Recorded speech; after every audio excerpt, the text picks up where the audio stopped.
अस्सलाम वालेकुम रहमतुल्लाहि वबरकातुहू। अज़ीज़ साथियों और तलबा, आज हम इस वीडियो में बात करेंगे ज़ुक़्ततुद्दम ज़ईफ़ यानी लो ब्लड प्रेशर के ताल्लुक़ से। ब्लड प्रेशर तबई तौर पर 120/80 पाया जाता है और उससे कम अगर हो तो उसको ज़ुक़्ततुद्दम ज़ईफ़ कहते हैं। अब उससे कम का मतलब 90/65 अगर हो तो वो लो ब्लड प्रेशर के दायरे में आता है और ये एक एमरजेंसी सिचुएशन भी हो सकती है। अब आप सोचते होंगे कि एमरजेंसी कंडीशन में यूनानी दवाई कैसे काम करती हैं। जी हाँ, हम ऐसे मरीज़ों के ताल्लुक़ से बात कर रहे हैं जो 90/65 के अबव रहता हो और 120/80 के बिलो रहता हो।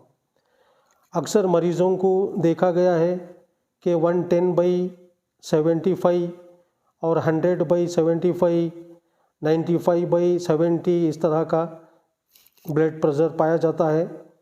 हाँ, और इन लोगों को ये इमरजेंसी कंडीशन नहीं होता है और ये मरीज़ रोज़मर्रा के अपने काम करते रहते हैं। कभी कभार अगर सर में दर्द हो जाता है, हाथ पैर दर्द होता है, कमज़ोरी महसूस होती है तो इलाज करवा लेते हैं और कहते हैं कि हमारा लो ब्लड प्रेशर हमेशा ऐसे ही रहता है, लो बीपी ही रहता है, कोई इमरजेंसी कंडीशन नहीं रहता है। ऐसे मरीज़ों के लिए ये दवाई इस्तेमाल कर सकते हैं। 90/65 के बिलो हो जाए और इमरजेंसी कंडीशन हो जाए तो ऐसे लोग ये दवाई खा लेते हुए नहीं रहना चाहिए।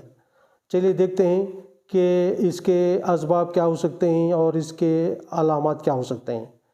यहाँ पर आप देख रहे हैं काज़स में एक आम सबब ये भी हो सकता है जिसको डिहाइड्रेशन कहते हैं, यानी बदन के अंदर पानी का कम हो जाना, जिसको डिहाइड्रेशन कहते हैं। तो ये एक आम सूरत हाल होती है जिसकी वजह से लो बीपी भी हो जाता है। अगर ऐसा ना हो, उसके बावजूद भी 110/80 या 110/75, 100/75 ऐसा होता हो तो फिर ये दवाई इस्तेमाल कर सकते हैं। और हार्ट प्रॉब्लम्स की वजह से भी लो बीपी हो जाता है। हार्ट प्रॉब्लम्स जैसे ब्रेडिकार्डिया में जैसा कि लेफ़्ट वेंट्रिकुलर फेल्योर भी होता है और इसके अलावा बहुत सारे क़ल्ब के अमराज हार्ट प्रॉब्लम्स होते हैं जिनकी वजह से हाइपोटेंशन रहता है। इमरजेंसी सिचुएशन हो तो फिर उसको जो है ये दवाई इस्तेमाल नहीं करना चाहिए। ये सब नहीं है, डिहाइड्रेशन भी नहीं है, हार्ट प्रॉब्लम भी नहीं है और जांच करवाए हैं या फिर जो ECG करवाए, ECG नॉर्मल है और उसके अलावा आप जैसा कि और 2D एको कराएं और एंजियोग्राम भी कराएं, सब नॉर्मल है। उसके बावजूद भी आपको अगर लो बीपी रहता हो तो फिर आप ये दवाई इस्तेमाल कर सकते हैं। उसके अलावा एंडोक्राइन इश्यूज़ में भी लो बीपी होता है, जैसा कि हाइपोथायराइडिज्म होता है, इसमें भी लो बीपी पाया जाता है। और उसके अलावा न्यूट्रिशनल डिफिशियंसीज जो कि खाने पीने की यानी इसमें एहतियात ना हो और तो ऐसी सूरतों में भी लो बीपी हो जाता है। तो इन कंडीशंस में इमरजेंसी सूरत ना हो, तमाम जो है और आपको हीमोग्लोबिन जो है नॉर्मल रहता हो और दूसरे टेस्ट वगैरह भी नॉर्मल रहते हैं, उसके बावजूद भी अगर आपका बीपी लो रहता हो और तो ऐसी सूरत में आप ये दवाई इस्तेमाल कर सकते हैं।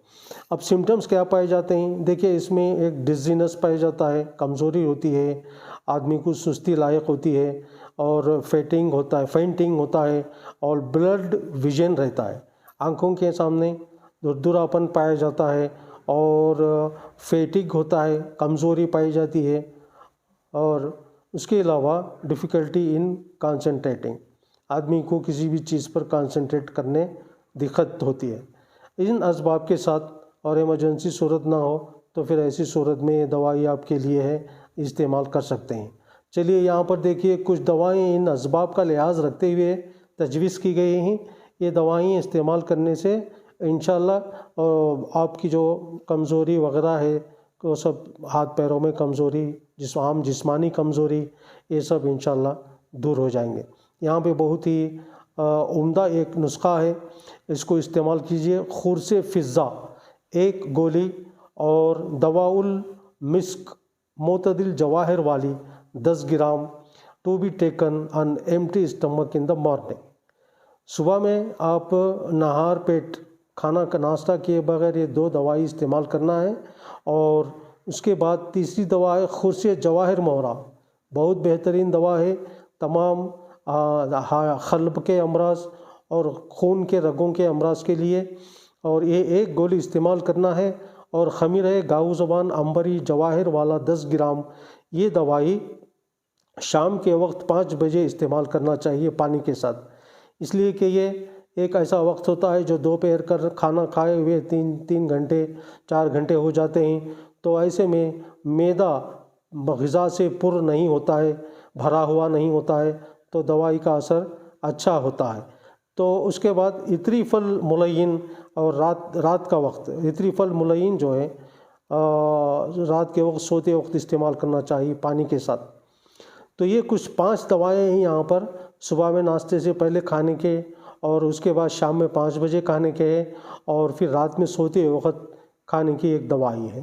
انشاءاللہ یہ دوا استعمال کیجئے، آپ کی تکلیف ٹھیک ہو جائے گی اور آپ کا بی پی کا جو ہے نارمل آنا شروع ہو جائے گا. 1 مہینے کا استعمال کیجئے، کافی ہو جائے گا انشاءاللہ. دوسرے ویڈیو میں ملاقات کرتے ہیں. اللہ حافظ.